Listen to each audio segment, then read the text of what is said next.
Buenos días amigos. El foro de hoy lo hemos llamado Vivir es fluir.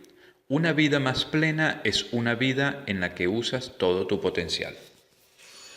El día de hoy vamos a conversar acerca de cómo el uso de tus propios talentos enfocados hacia el desarrollo de tus fortalezas convertirán a tu vida en una vida más plena. Es lunes, tienes que comenzar tu semana laboral. ¿Cómo es tu ánimo? ¿Cómo te sientes? ¿Estás activo? ¿Estás dinámico? ¿O estás como la chica de la foto? Esa sensación que tenemos de agobio, que molestia, que fastidio, que tengo que trabajar, es la que produce mucha desazón y produce esa sensación que tenemos con los días lunes. Esto ocurre, o estas cosas ocurren cuando tú no te encuentras profundamente identificado con aquello que haces y tu vida no está en estado de flujo. Cuando tu vida no está en estado de flujo, tú sientes aquella sensación de pesadez los días lunes. Voy a comenzar, antes de entrar en materia, voy a comenzar con dos historias. La primera es de la señora que aparece en la foto, Gillian Lynn. Gillian Lynn, por supuesto, es bailarina, ya lo ven en la foto, o fue bailarina. Gillian Lynn, cuando tenía 7 años, es llamada por los maestros, los representantes son llamados, la madre es llamada al cole por los maestros, y la maestra le dice que han detectado o han notado que Gillian tiene que ir a un colegio de niños con necesidades especiales. ¿Qué pasaba con Gillian? Gillian no se mantenía quieta, Gillian no hacía bien las tareas, Gillian no mantenía mucha atención en clase. Hoy en día posiblemente hubieran dicho que tenía déficit de trastorno de atención, pero por allá por los años 30 eso todavía no había sido, digamos, no se había descubierto, no era una enfermedad disponible. Entonces, bueno, la maestra concilia con la madre de Gillian y la llevan a un psicólogo. El psicólogo habla con la mamá, le cuenta un poco la historia. El psicólogo le dice a la maestra, el psicólogo le dice a la madre de Gillian, su hija no tiene nada, su hija no está enferma, su hija lo que es bailarina, llévela a una escuela de danza. Y así hizo la madre, la llevó a una escuela de danza y Gillian comenzó su fabulosa y extraordinaria carrera como bailarina y después como productora musical. Como productora musical es responsable de los éxitos más grandes de Broadway, de los musicales, como Cats o como Fantasma de la Ópera. Pero fíjate que tan fácil hubiera podido ser desviar la atención simplemente porque la niña en clase no se mantenía quieta. Si ella no es bien guiada y no es bien orientada hacia lo que en definitiva fue su mundo, que fue el mundo de la danza, el mundo del baile, Gillian posiblemente hubiera tenido un destino mucho menos feliz. El segundo caso del que les voy a presentar hoy, ambos casos aparecen en el libro El Elemento de Ken Robinson, es el de Matthew Abraham Groening, conocido como Matt Groening, creador de Los Simpsons. Matt sí era un buen alumno, salía bien en su cole, tenía buenas notas, pero Matt había desarrollado una insólita habilidad que le permitía estar bien en el cole. Matt era capaz de dibujar sin ver. Entonces Matt iba haciendo dibujos en su cuaderno mientras la maestra explicaba en clase. Entonces, bueno, eso daba la impresión o parecía que Matt estaba prestando atención en clase y que estaba tomando nota. Entonces, bueno, Matt empezó a desarrollar su habilidad para dibujar y empezó a trabajar con esa habilidad. Matt, sin embargo, se dio cuenta al transcurrir el tiempo que su habilidad no mejoraba, su habilidad de dibujo no mejoraba. Él se reunió con otros chicos que también dibujaban, hizo grupos, pero se daba cuenta de que la habilidad suya para dibujar no mejoraba. Si ustedes ven sus caricaturas de Los Simpsons, en las primeras temporadas los dibujos son terribles, son bastante feos. hasta que Matt se da cuenta de que su verdadero talento no está en el dibujo, sino está en las historias que él cuenta a través del dibujo. Su talento no era posiblemente el dibujo, no era la parte artística relacionada con la parte gráfica. Su talento estaba relacionado con la forma, porque a él lo que le gusta realmente es contar historias. Y entonces eran las historias que narraba a través de los dibujos. Ahora bien, cuando tú te planteas o piensas cuáles son tus fortalezas y piensas cuáles son tus debilidades, te pregunto, ¿qué es más difícil pensar? ¿Cuáles te salen más fácil? ¿Cuáles las tienes más claras? ¿Las fortalezas? ¿Las cosas en las que eres muy bueno? ¿O las cosas que te faltan? Las debilidades. Usualmente se nos recalca mucho en cuáles son nuestras debilidades y se piensa que al nosotros trabajar en nuestras debilidades, nosotros vamos a crecer más, nosotros nos vamos a desarrollar más.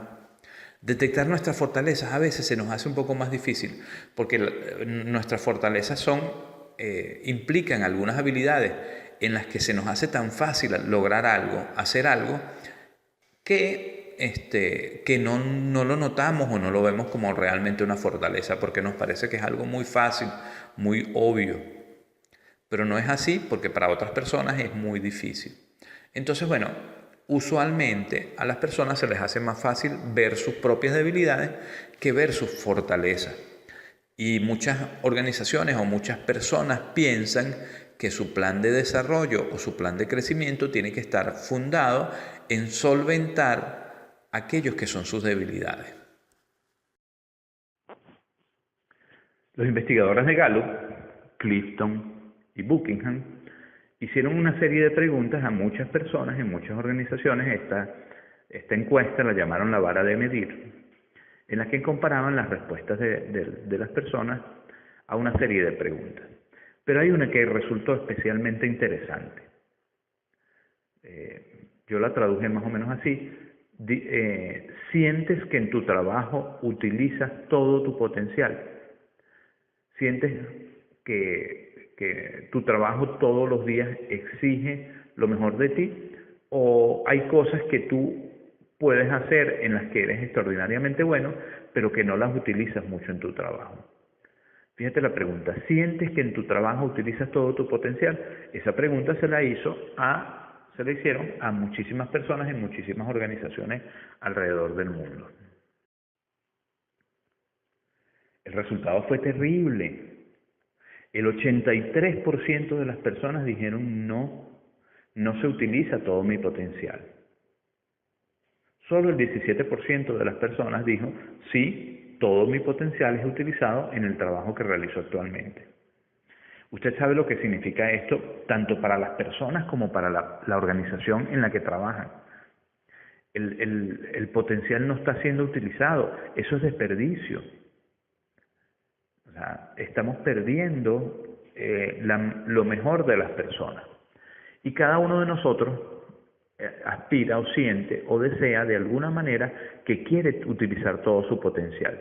Tú te sientes realmente feliz, realmente productivo cuando todos tus talentos están siendo utilizados.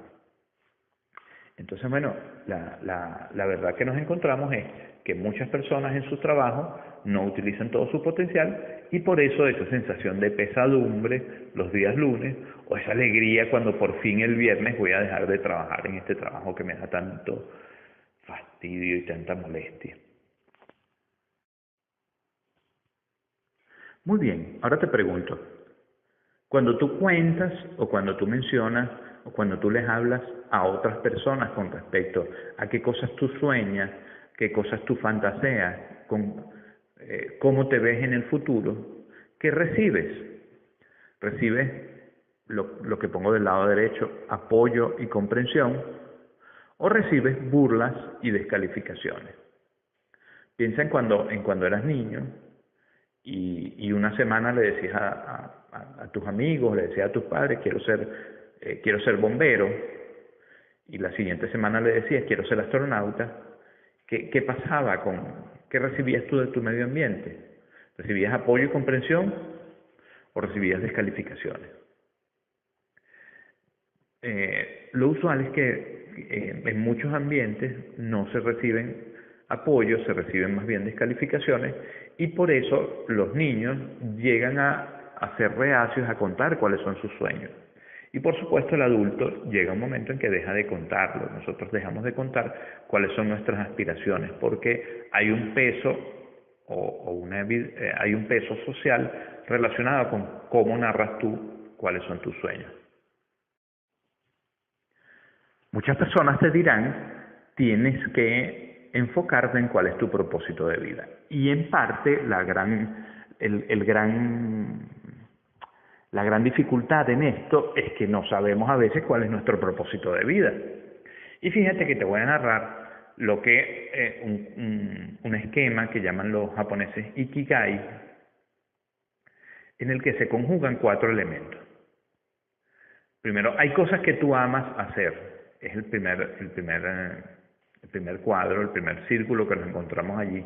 Lo que amas hacer, las cosas que tú, cuando las estás haciendo, te sientes fabuloso, te sientes enormemente a gusto. Luego está el segundo círculo, es lo que el mundo necesita de ti. Es decir, las cosas que te piden las personas que están a tu alrededor. Las personas te buscan para algo, las personas te visualizan de determinada manera y te piden que hagas determinadas cosas. El tercer círculo es aquello en lo que tú trabajas, pues por lo que te pagan. Lo que haces y que tiene como objetivo que te paguen, ¿no? Digamos, es aquello por lo que tú obtienes sustento. Y un cuarto círculo es aquello para lo que eres bueno. Aquello que tú haces de una manera fenomenal, haces de una manera más allá de lo que hace el promedio de las personas. Tenemos entonces esos 4 círculos. Muy bien, entonces la unión entre lo que amas hacer y lo que el mundo necesita de ti es lo que llamamos vocación. O sea, cuando tú trabajas en tu vocación hay una mezcla entre lo que el mundo necesita de ti y lo que amas hacer. Luego, lo que el mundo necesita de ti y por lo que te pagan es lo que llamamos la misión de vida. Para aquello que eres bueno y por lo que te pagan es lo que llamamos la profesión. Y conjugar aquello que amas hacer con lo que eres bueno es lo que llamamos la pasión. Pero en el círculo, en el centro de todo, donde confluye todo, en ese pedacito pequeño que he marcado allí en letra roja o vino tinto, ese pedacito pequeño, allí donde confluyen lo que amas hacer, lo que el mundo necesita de ti, lo que haces por lo que te pagan y para lo que eres bueno, allí está tu propósito de vida. Entonces, si nosotros viéramos el caso de Gillian Lynne, el mundo le pedía que bailara o le pedía que produjera piezas musicales, amaba hacerlo, le pagaban por ello y era extraordinaria. Entonces, cuando tú trabajas allí en ese centro, donde confluye todo lo que tú amas hacer, lo que el mundo necesita de ti, por lo que te pagan y para lo que eres bueno, tú estás trabajando en tu propósito de vida y allí estás viviendo en estado de flujo, en ese pequeño cuadrito. Entonces, tu misión es encontrar qué es eso, porque ese es tu propósito de vida. Entonces lo que tenemos es que explorar las intersecciones, que es lo que nos permite de alguna manera abrazar nuestro cableado interno. Es decir, nuestro cerebro está pensado, diseñado para que nosotros utilicemos todo nuestro potencial y que vivamos a través de ello. Ese es el verdadero estado de flujo y allí es donde, explorando las intersecciones entre todos esos 4 segmentos que yo te hablé antes, nosotros vamos a encontrar una vida más auténtica y más feliz. Porque estamos trabajando en nuestro propósito de vida. Y todo nuestro cuerpo, todo nuestro cerebro, toda nuestra alma está fluyendo o está trabajando en aquello que deseamos, aquello que anhelamos. Yo pongo el caso o hablo el caso de un pintor como Michelangelo Buonarroti, cuando estaba pintando el techo de la Capilla Sistina. Yo no lo sé, no tengo un dato histórico, pero yo me imagino que vivía en tal estado de flujo que para Michelangelo no había lunes, no había martes, no importa, porque tú estás haciendo aquello por lo cual sientes pasión. Entonces, cuando tú estás en ese estado de flujo, tú eres tremendamente feliz y eres además extraordinariamente productivo. Muy bien, veamos cómo lo define la gente de Gallup. Ellos te hablan que una fortaleza se compone de tres elementos. Primero definimos qué es fortaleza. La fortaleza es el desempeño casi perfecto en el desarrollo de una actividad productiva.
Aquí tenemos otro ejemplo, el talento armonía.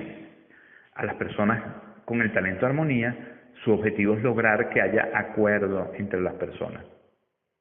Entonces, sueñan constantemente o se visualizan constantemente logrando armonía. Entonces, es un talento especialmente importante, un talento especialmente útil para personas que trabajan o para personas que liderizan grupos, por ejemplo, o para personas que necesitan llegar a hacer que otras personas lleguen a acuerdos, para un negociador, por ejemplo. Pero recuerda que el talento significa que es un patrón recurrente de pensamiento. La persona constantemente está pensando de esa forma. Y aquí llegamos al núcleo de la matriz con la cual nosotros vamos a desarrollarnos. Yo te voy a dejar en la página web que te estoy pasando el link, te voy a dejar la descripción de los 34 temas de talento que propone la gente de Gallup, Buckingham y Clifton, porque lo importante es que tú descubras cuáles son tus talentos predominantes. Entonces, mi recomendación es revísalos todos, léelos todos y determina y dices, mira, yo tengo estos. Fíjate, trata de pensar no en lo que sería bueno que tuvieras, sino en lo que realmente tú tienes, cómo es la forma en que tú sueñas, cómo es la forma en que tú visualizas el mundo. Si tú descubres cuáles son tus 5 talentos predominantes, aquí yo te pongo un esquema para que pongas 5 talentos. ¿Por qué 5 y no más?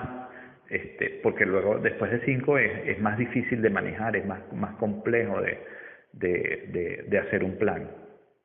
Y te dispersas, ¿no? Te dispersas. Entonces, bueno, piensa en tus 5 talentos predominantes y piensa qué conocimientos tú tienes que poner al lado de ese talento para que ese talento se convierta en una verdadera fortaleza. Porque el talento bruto, el talento sin conocimiento, no es suficiente. Tú necesitas que ese talento, esa habilidad, ese talento que tienes, por ejemplo, para la comunicación, tienes que nutrirlo con conocimiento. Entonces, ¿qué conocimiento tienes que adquirir y cómo lo vas a adquirir? Es lo que vas a poner en la segunda columna. Y luego, entonces, para adquirir la habilidad, tú necesitas ponerlo a práctica, llevarlo a la práctica. Entonces, yo quiero comunicar cosas. ¿Cómo voy a hacer para comunicar cosas? ¿En qué situaciones me voy a exponer para yo poner o sacar adelante todo ese talento que tengo? Entonces tú haces un esquema en el que tú mencionas tus 5 talentos predominantes y entonces tú pones allí cuáles son los conocimientos que vas a adquirir para potenciar ese talento y de qué manera vas a llevar o vas a desarrollarlo o lo vas a poner en práctica para incrementar la habilidad. Ese es el esquema que te propongo como plan de desarrollo. Por último, una reflexión final. Volvemos a Ken Robinson, que es un autor que me encanta. El mundo cambia a una velocidad vertiginosa. Es imposible adivinar cómo viviremos en el futuro.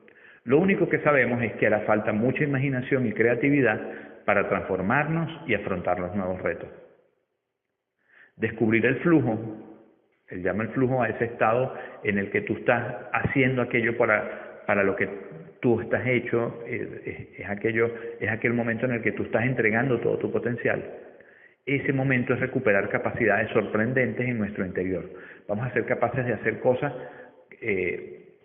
increíbles. Desarrollarlo dará un giro radical no solo a tu entorno laboral, sino también a tus relaciones y, en definitiva, a tu vida.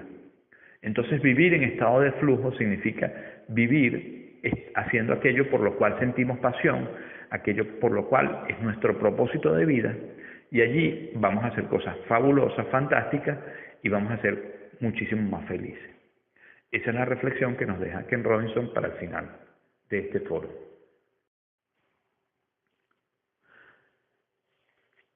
El día que yo descubrí cuáles eran mis talentos predominantes, yo cambié mi vida. Yo trabajaba haciendo gestión de recursos humanos en una organización cuando descubrí cuáles eran mis 5 talentos predominantes y me di cuenta de que yo no podía seguir haciendo lo que estaba haciendo. A mí me gusta crear e inventar cosas nuevas y no lo estaba haciendo. Y no me sentía atado, me sentía limitado, me sentía encasillado. Por eso me parece tan importante y por eso me encanta haber comenzado con este foro, porque descubrir mis 5 talentos predominantes y hacer mi plan de desarrollo personal cambiaron mi vida e hicieron que yo estuviera en estado de flujo, y por eso lo quiero compartir con ustedes. A este proceso nosotros lo llamamos, la gente de Gallup lo llama coaching de fortaleza, que es basar el desarrollo de los individuos no en aquello que le falta para llegar al esquema o al modelo al perfil del cargo para ser excelente. Por el contrario, parte de lo que tiene bueno el individuo para que el individuo sea muchísimo mejor. Entonces no es enfocarnos en las debilidades, es enfocarnos en la fortaleza. Y ese es el mensaje que les quiero dejar yo hoy. Si quieren seguir explorando este camino, síganme en mis redes sociales, @aprende y cambia, en el que yo trato de publicar temas relacionados con esto. O mi página web, aprendeycambia.net. Un saludo, muchísimas gracias por su atención.